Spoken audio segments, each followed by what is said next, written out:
Hello my lovelies! Today I am filming another video that I'm quite nervous about. As you can see from the title, it's going to be a little bit of a political feminist video, so if that's not for you, thank you very much, goodbye. Last time I made a video about this almost 2 years ago when I first started my channel, my comments were full of hate. Despite the fact I had 6 subscribers, loads of people commented and disliked, and it was really upsetting and almost made me leave YouTube. It just felt like it was very targeted at me and there was so much negativity and hate that I kind of felt overwhelmed by it. It took me quite a while to realise these people weren't just finding my channel or watching my videos and not liking that one.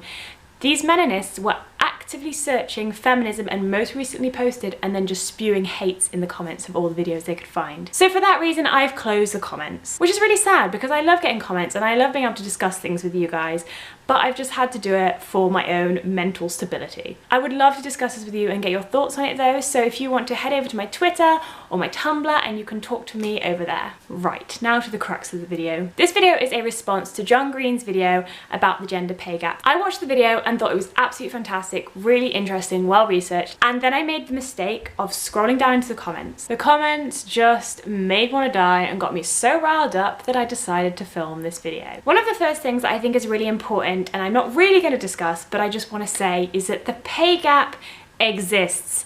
It is a real thing, it's not a mythical unicorn, and there are so many sources that say this that I cannot imagine how anyone still denies it. The main thing this whole discussion is not about the general pay gap that can be attributed to things like education or job type, but to the 4 to 8% that can be attributed just to discrimination between genders. That is the important thing here that we are discussing and that we want to change. My main point was to refute some of the things that were said in the comments, and one of the things that came up in the comments a lot was look up the Gender Pay Equality Act. Or the other point of, well, if women can be paid less, then surely companies would hire more women. Your logic is stupid. Yes. Legally, it's not okay to pay women less than men. Just like the whole idea that racism is illegal. That doesn't mean it doesn't exist. Those things do not defeat John's argument and what he's saying. So just watch the video and just listen and maybe open your mind. These are people who are actively choosing just not to understand what he is saying and to take it the wrong way. My next point is the fact that women get promotions and pay rises less often than men do. The reason behind it is in a lot of cases it's because men are asking for the pay rises and for the promotions and women are not. And to this some men reply, well, it's not my fault. No, it's not your fault. It is society's fault. Women are not asking for these pay rises and promotions because they don't want them or because they can't be bothered. It's because society has told us that women should not do this. I can say that I feel that asking for a promotion or a pay rise at work would make people think that I thought loads of myself and that I thought I was really important and better than I was. Whereas men are taught that to do this just is good business sense and that they can see their true worth. Whereas I think women are taught the opposite. And that's not something that is men's fault or that is companies' fault. It's something that is society's fault and is so ingrained in us that it's going to take decades to change. This is my whole point. The gender pay gap is due to how we view gender in society. Basically, the gender pay gap is just a really good example of why gender norms and gender stereotyping are really bad and the effects they can have on real life people. The third thing I wanted to talk about is something that probably makes me the most angry, and that is the fact that women should be paid less because they take maternity leave. Maternity leave can ruin small companies and can cost a lot for big companies, which is true. I'm not going to argue against that. And I just want to say quickly that as much as I think maternity leave is a fantastic idea and is needed, I do think we need to change it in the UK. So maternity leave is a certain amount of time that can be split however you want between the mother and the father. There we go. I don't think maternity leave is perfect and I think it needs changing. That being said, it is unfair to blame women for the fact that they can have children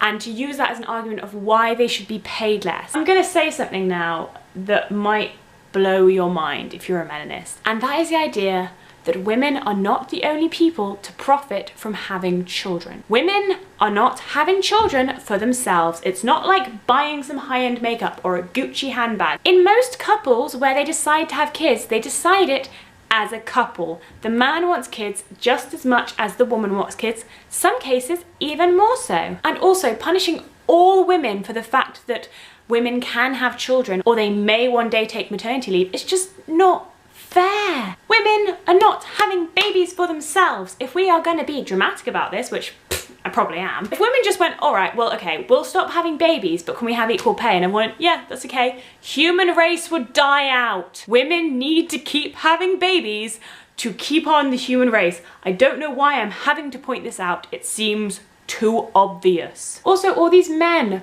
whinging about this reminds me of kids or teenagers when they go to their parents, well, I didn't ask to be born. Everyone in this world, even Menonists, were given birth to by a mother who probably took maternity leave. And a side point with this whole argument is that these women who are taking maternity leave and ruining or damaging companies with the cost are seen as selfish and that they're having babies for them. But then the women who are either choosing not to have babies or won't have babies, or maybe they're even in a relationship where the husband wants a child but they don't, are seen as career-driven, selfish biatches. Like, you have a baby, you're selfish because you're ruining the company. You don't have a baby, you're selfish because you're not carrying on the human race. Like, what? Literally, you're going to be called selfish whatever you do. You are going to be criticised whatever you do. Women can't win in this. The pay gap just illustrates so many problems we have in our society, and I hate that people are out there genuinely denying it. Basically, I can't believe that this discussion is still going on, and not even that it's still happening, but the fact that it's not, okay, how do we fix this? But yeah, but does that really exist? I think I'm just done. I'm just done. As I said before, I do want to discuss this, so please head over to my Twitter or Tumblr to talk about this with me if you liked this video, if you didn't, if you're interested by things I say, what you have to add on the subject. I would really like to know. My links to all my social media are in the doobly-doo below. I hope you've had a less anger-inducing day than I have. That's just the dream, really. As always, be sure to like this video if you liked it, subscribe if you want to see more of this face, and I'll see you guys next time. Bye!